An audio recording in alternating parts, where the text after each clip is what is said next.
Ubiquémonos dónde estamos. Hemos visto la introducción a los sistemas operativos en tiempo real, las ventajas que nos trae, porque nos permite iniciar nuestro proyecto en muy corto tiempo, es decir, nos permite trabajar en el desarrollo del firmware en muy poco tiempo, porque tenemos que dedicarnos fundamentalmente al diseño y desarrollo de las tareas, es decir, de esas actividades bien específicas que son entre comillas, fáciles de implementar porque están muy bien acotadas, porque sabemos dónde empiezan, dónde terminan, y que normalmente y habitualmente son tareas repetitivas. Aunque no es obligatorio, en general son tareas repetitivas. En ese sentido, recordemos cuál era la idea. Están viendo ustedes en este momento mi pantalla, ¿verdad? No, Yo no. no, no sé.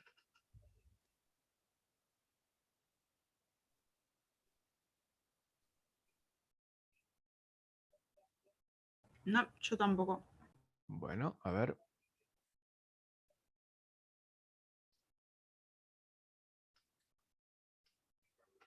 Ahora deberían estar viéndola. Ahí sí empezó a compartir. Bien. Ahí sí. Bien, estábamos diciendo entonces que tenemos el kernel, que es el núcleo del sistema operativo, que tiene las funciones esenciales del sistema operativo y que nos provee un techo y un piso, y que nosotros tenemos que dedicarnos a escribir lo que vamos a llamar las tareas. ¿Qué son las tareas? Las tareas son, en principio las vamos a llamar funciones. Vamos a ver que tiene una sintaxis especial propia de cada sistema operativo y que son bastante fáciles de implementar, porque cuando creamos una tarea se nos provee todo el esqueleto de la tarea y nos aparecen un par de llaves entre las cuales tenemos que escribir nuestro código. Es decir, que desde ese punto de vista tenemos todo bastante facilitado para poder empezar a trabajar. Entonces, las tareas son acciones claras e independientes entre sí, y siempre ponemos el mismo ejemplo: barrido de teclado, actualización de display, lectura de puerto serie, manejo de la comunicación USB. Y que el sistema operativo va a ser un multiplexor que se va a encargar de ir cambiando de tarea, de la tarea 1, se apaga la tarea 1, se activa la tarea 2, se apaga la tarea 2, se activa la tarea 3, y así sucesivamente, hasta que pegamos toda la vuelta y volvemos a la tarea 1. Y continuar este ciclo de multiplexado. Si hacemos las cosas prolijas, nos va a dar la impresión de que las n tareas se están ejecutando simultáneamente, como pasa en un display multiplexado.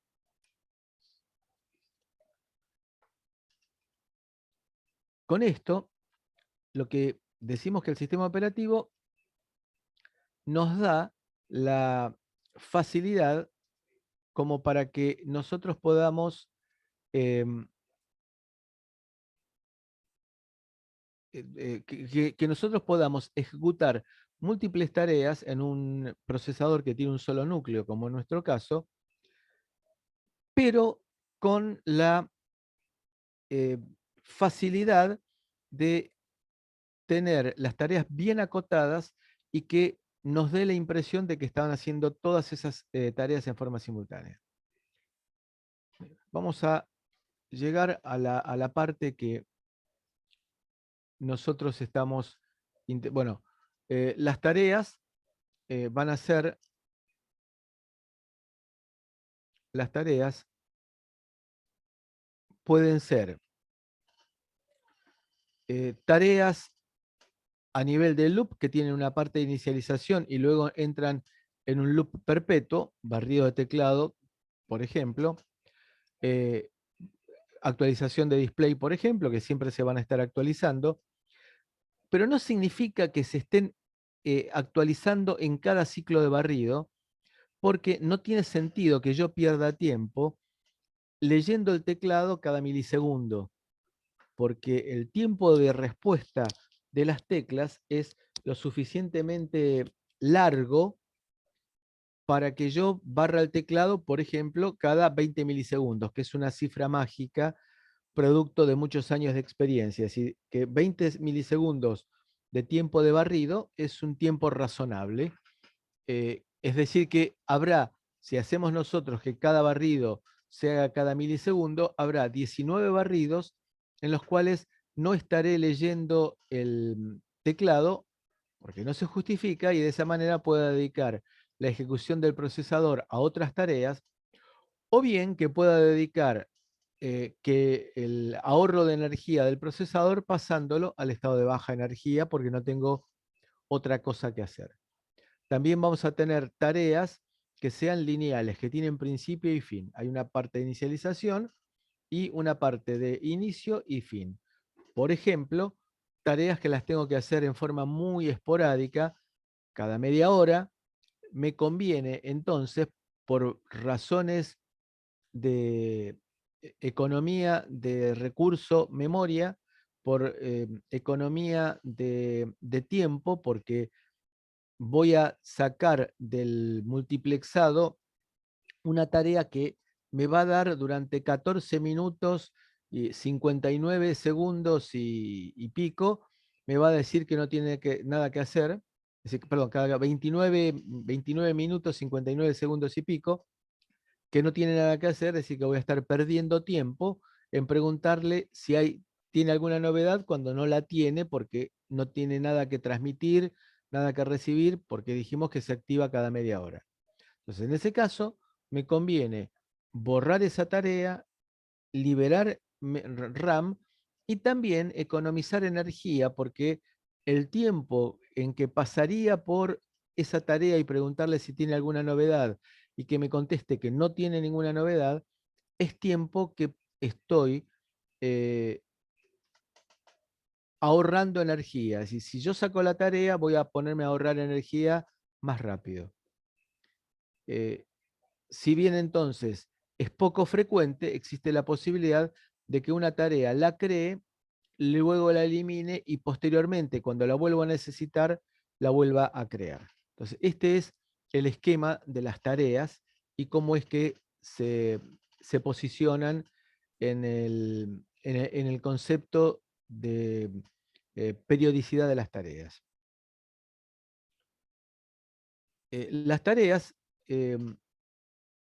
van a tener, por ejemplo, un loop perpetuo en el cual, y acá nos vamos a interiorizar en una nomenclatura, nosotros vamos a usar una distinta porque vamos a usar FreeRTOS, en el cual estamos adquiriendo los datos de un conversor analógico digital y luego esperamos, y acá le pasamos un valor para que el kernel sepa cuántos barridos, es decir, si nosotros ponemos que el barrido es cada milisegundo, esto va a indicar que cada 10 milisegundos se va a volver a pasar por aquí.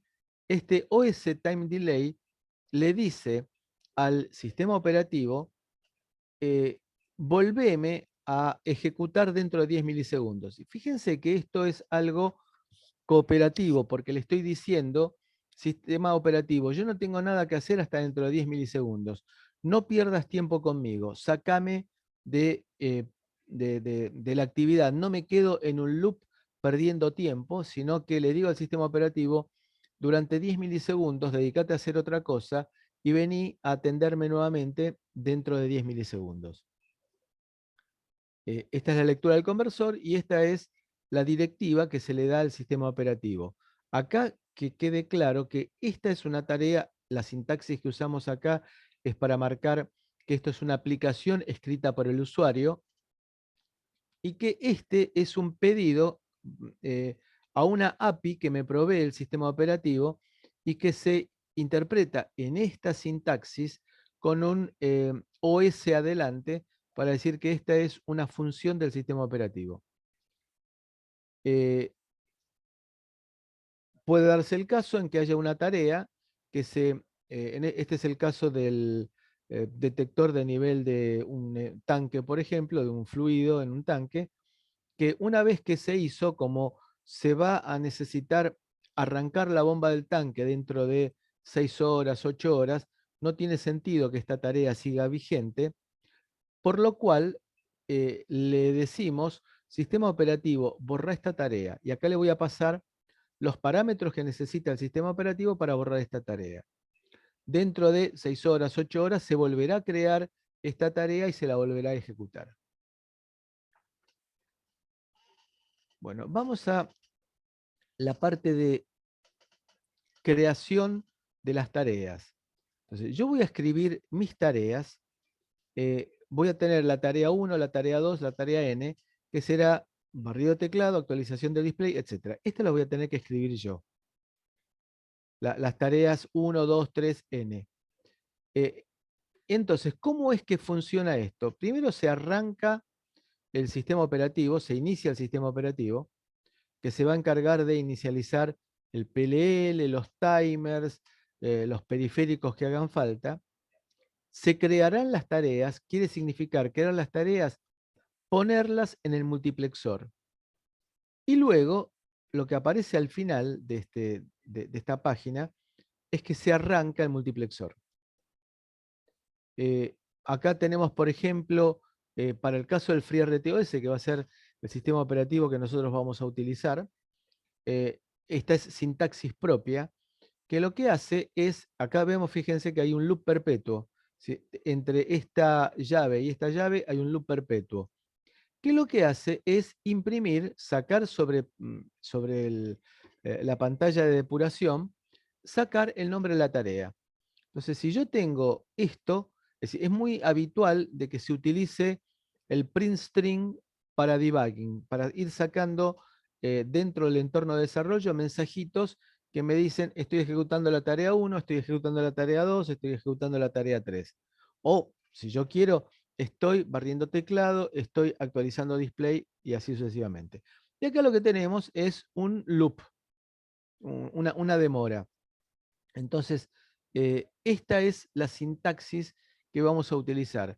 La tarea 1, que estamos acá planteando, como es una tarea y no tiene que devolver nada, es void, y también como se le provee un puntero a un puntero a void, en el cual, si yo quisiera, le podría pasar algún tipo de parámetros.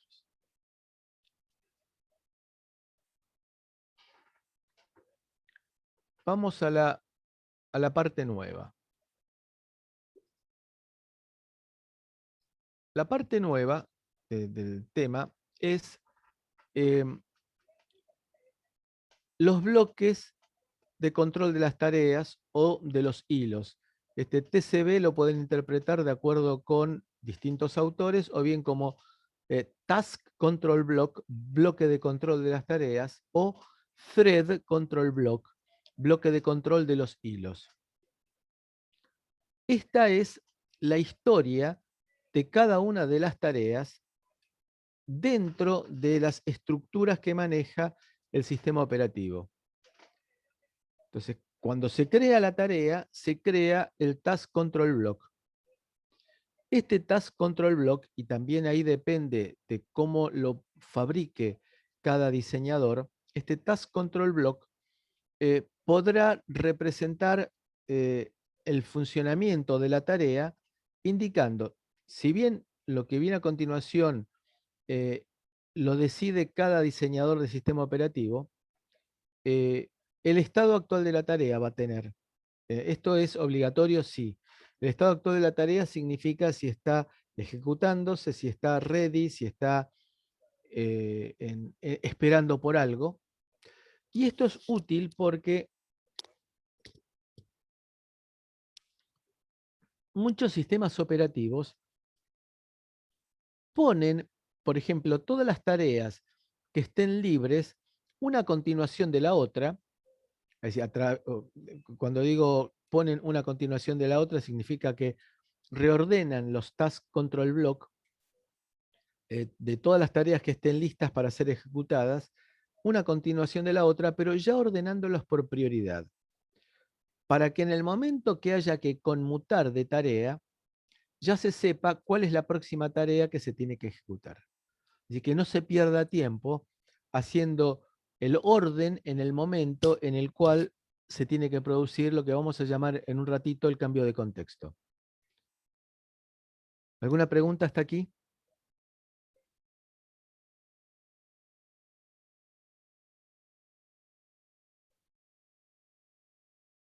¿Alguna pregunta? Todo bien. Por mi Bien, parte, gracias.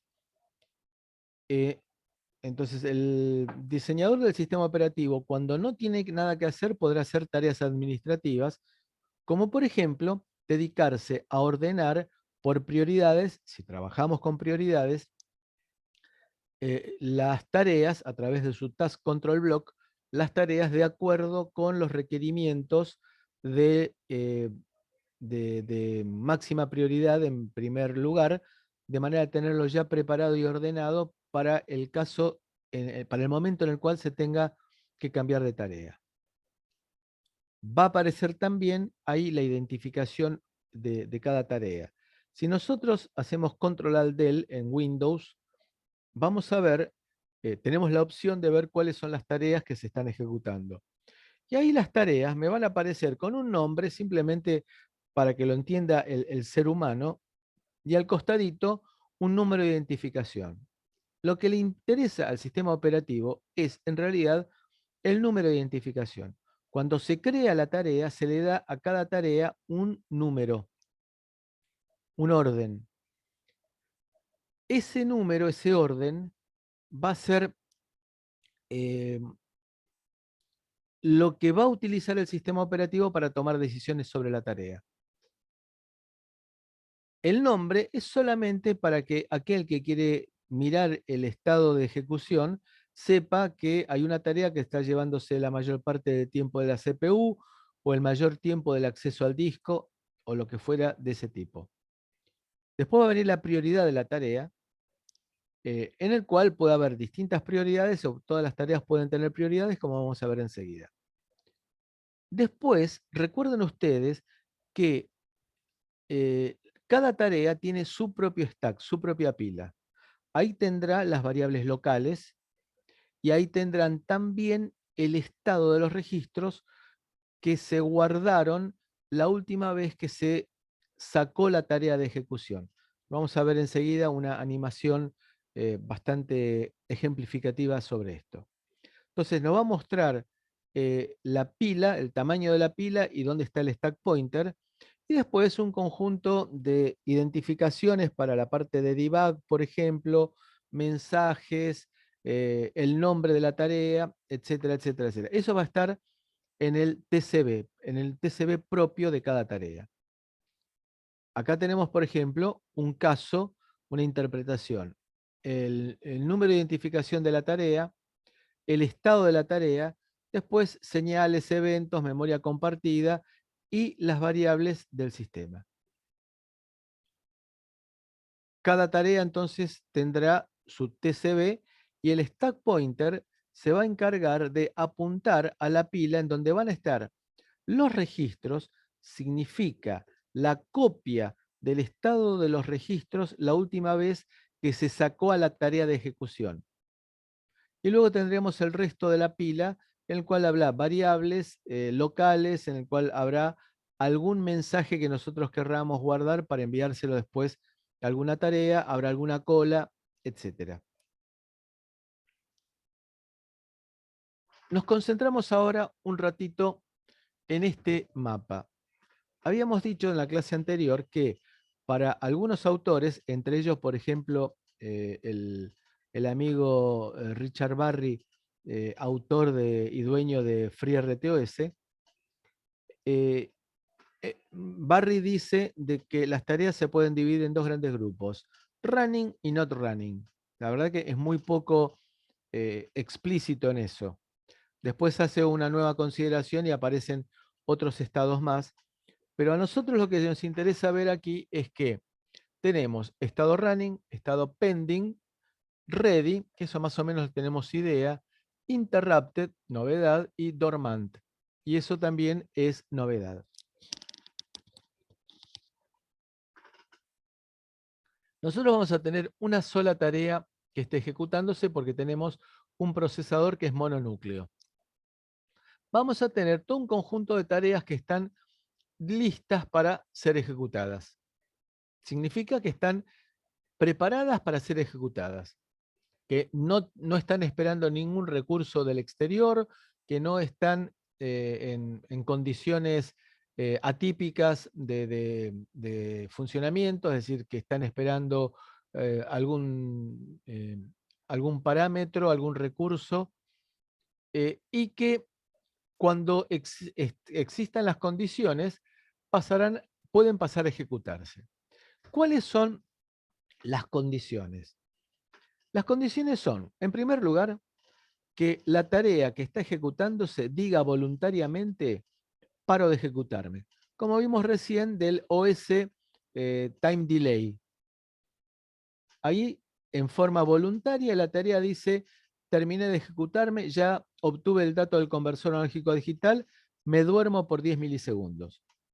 En ese caso, el sistema operativo, a través de su planificador, va a tomar la decisión de que se va a pausar la ejecución de esa tarea y se va a comenzar a ejecutar otra. Por eso lo importante de tener listo cuál es la próxima tarea a ser ejecutada ordenada por prioridad. El sistema operativo, a través de su planificador, va a decir entonces, ahora vamos a ejecutar esta tarea. Y esa tarea que estaba ready pasa a ejecutarse. Y la tarea que estaba ejecutándose pasa al estado pending porque está esperando que transcurra el tiempo. Si pend on wait or wait, suspend task, sleep task. Es decir, cualquiera de esas condiciones llevan a la tarea que está ejecutándose a pending. Y se toma la decisión de ejecutar la tarea de mayor prioridad que esté en ese momento disponible o la tarea que venga a continuación en el caso que todas las tareas tengan igual prioridad y se maneje simplemente por orden de ejecución.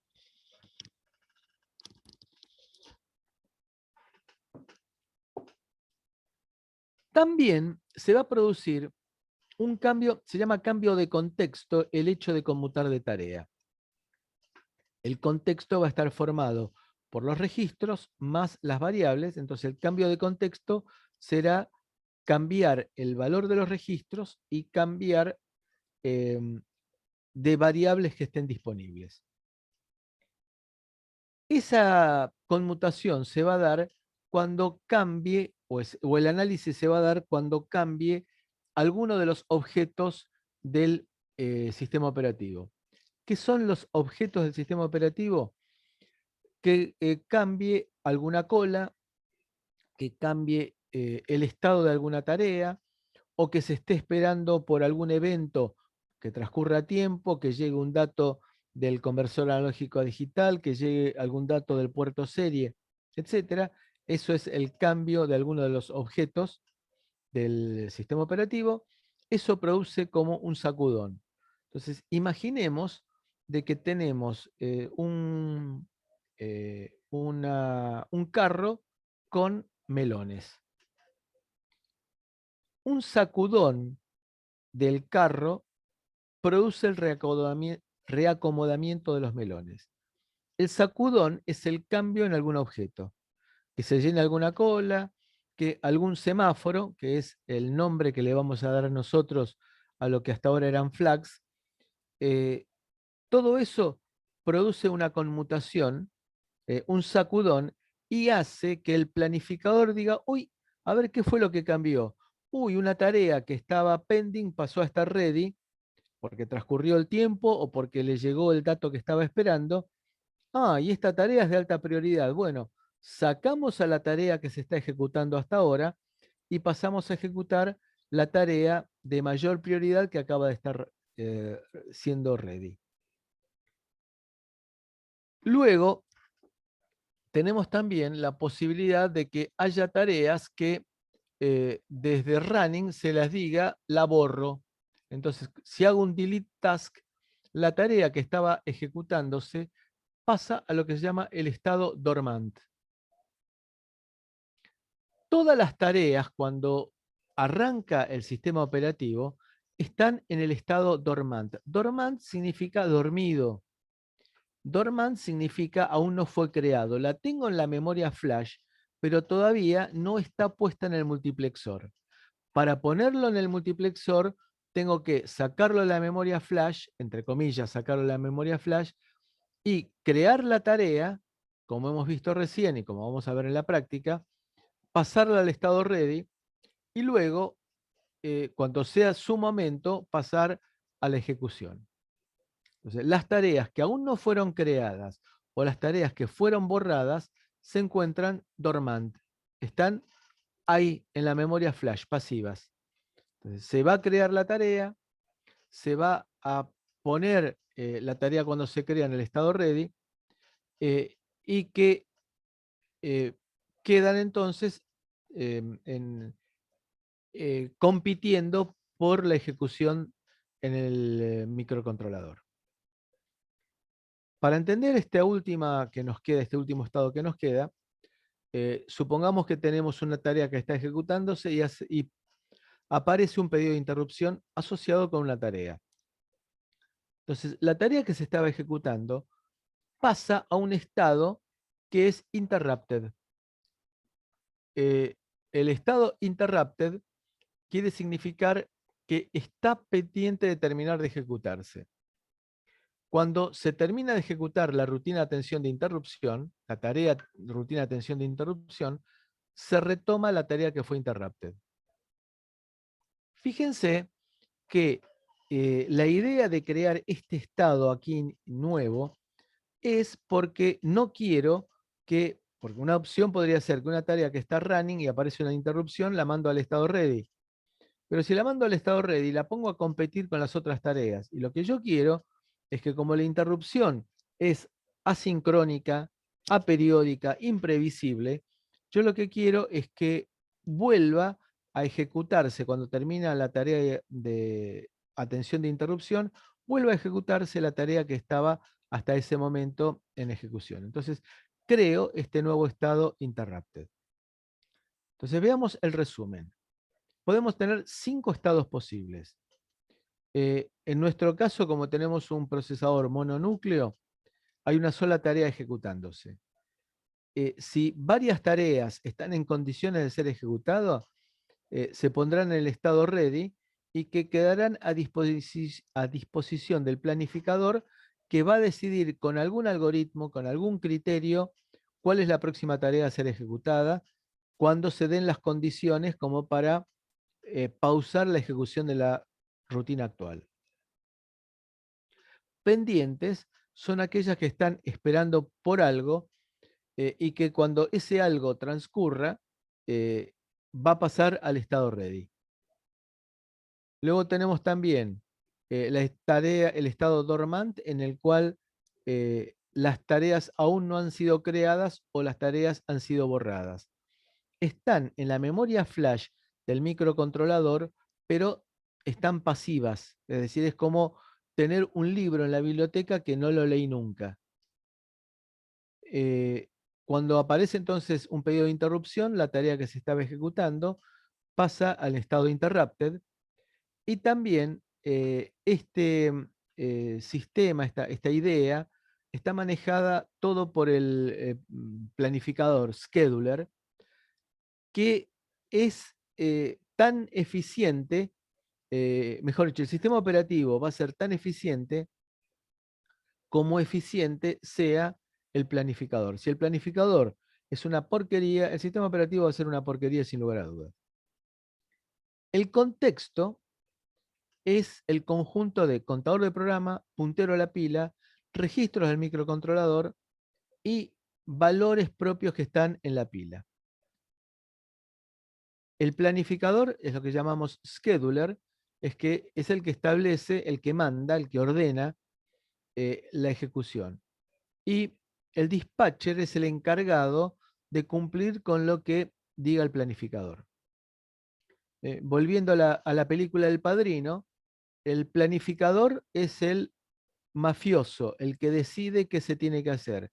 Y el ejecutor es el sicario que cumple las funciones que le dictó el planificador. El planificador dice, por ejemplo, termina de ejecutarse la tarea 3, se pasa a ejecutar la tarea 5. El que se encarga de cumplir con esas directivas es el dispatcher. Veamos un poco la idea. Creo que este ejemplo es bastante esclarecedor. Supongamos que está ejecutándose la tarea de color marrón. Ahí vemos el estado de los registros del procesador ejecutándose la tarea marrón. Tenemos por un lado del R0 al R12, luego tenemos el stack pointer del proceso, el link register, el contador de programas y la palabra de estado, la palabra de status. El planificador decidió de que tiene que dejar de ejecutarse la tarea marrón y empezar a ejecutarse la tarea celeste. Entonces, ¿qué es lo que se hace? Cada tarea tiene su propia zona de pila que está protegida por la unidad de protección de memoria.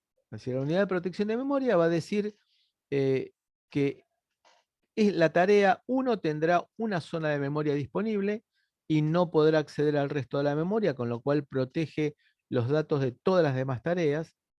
Y cuando se conmute y se pase a ejecutar la tarea 5 tendrá su propia zona de memoria y que no podrá acceder, salvo que se diga lo contrario, al resto de la memoria. Con lo cual, en cada pila vamos a tener que guardar el contexto, las variables que están normalmente en cada pila, y luego empezamos. Empezamos guardando el contador de programa, el status, R3, R2, R1 y R0, que son muy especiales porque en R3, R2, R1 y R0 vamos a tener el puerto de entrada para vincular las tareas entre sí. Cuando yo llamo a una tarea o a una función pasándole parámetros, los parámetros se los voy a pasar según definición de ARM a través de una normativa que se llama AAPCS. Los vamos a pasar a través de R0, R1, R2 y R3. Y si esa función devuelve resultados, los devolverá también en R0, R1, R2 y R3. Con lo cual, esos 4 registros son fundamentales.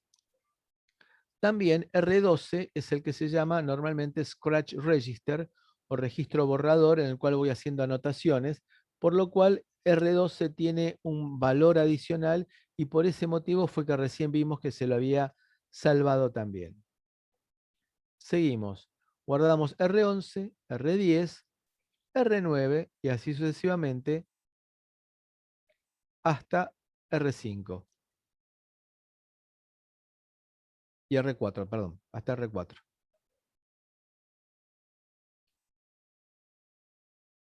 Y luego guardamos el puntero de la pila en el TCB.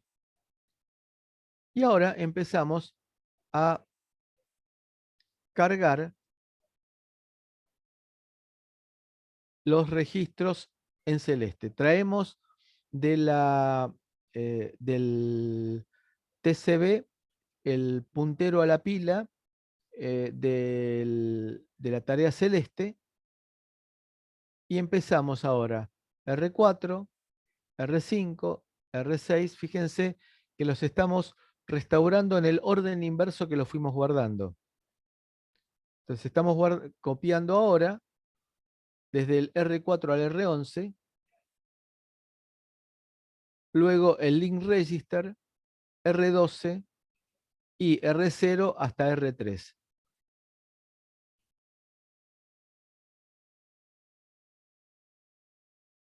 Y lo último que copiamos es el contador de programa.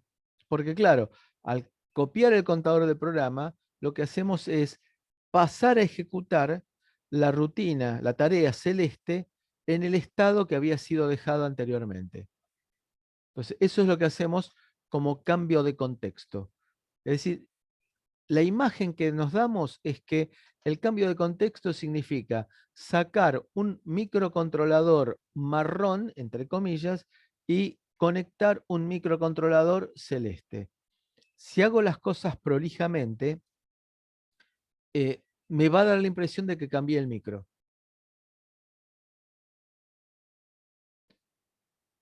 Normalmente, la parte de cambio de contexto está escrito en Assembler para hacerlo lo más eficiente posible, por esa razón que dijimos hace un ratito, que era que el procesador, si el cambio de contexto es una porquería, el sistema operativo va a ser una porquería. Entonces, ¿qué opciones tenemos nosotros? Tenemos un planificador cooperativo, que va a ser el que voluntariamente devuelve el control al sistema operativo, habitualmente diciendo abandono, terminé, no quiero más o esperemos un rato. Entonces, aquí lo importante es que, como su nombre lo indica, cada tarea tendrá que voluntariamente resignar su ejecución. Dentro de las opciones tenemos el planificador calecita o round robin, en el cual, tal cual como sucede en una calecita, viene primero el autito, después el avioncito y después el caballito. El autito, el avioncito, el caballito, el autito, el avioncito, el caballito. Esto es fácil de implementar, pero no tengo posibilidad de que me aparezca una tarea de urgencia que me requiera atención inmediatamente porque no me lo permite este esquema. La otra opción es el apropiativo o preemptive. Apropiativo, prevaciado, preventivo, son distintas acepciones que se le dan, no hay una única forma de traducirlo. Aquí tenemos, es el esquema que nos hemos basado hasta ahora y normalmente es el más popular, en el cual tengo en cuenta las prioridades de las tareas, con lo cual voy a hacer una distribución jerárquica del tiempo. Esto es bueno porque me permite minimizar la latencia, porque los eventos se van a poder manejar con con prioridades. Entonces le voy a dar más atención a aquellos que tengan mayores urgencias, aquellas tareas que tengan más urgencia. Lo cual requiere que antes de empezar a programar, me tome el trabajo de hacer una planificación de prioridad de las tareas. Entonces, el preventivo o preemptive es aquel que con algún criterio se decide terminar una tarea y pasar a ejecutar otra tarea de mayor prioridad. Porque la primera tarea o terminó su tiempo asignado o voluntariamente dijo, no quiero seguir. Y entonces se pasa a ejecutar la tarea que esté ready de mayor prioridad. Nosotros vamos a trabajar en las distintas opciones que hay con el FreeRTOS. Entonces, ¿qué pasa si todas las tareas están bloqueadas? En ese caso, normalmente se pasará a ejecutar una tarea de la más baja prioridad que se la llama tarea de tiempo ocioso o idle task. Esa tarea es la de mínima prioridad y es que la que se va a ejecutar cuando todas las demás tareas estén bloqueadas. ¿Alguna pregunta?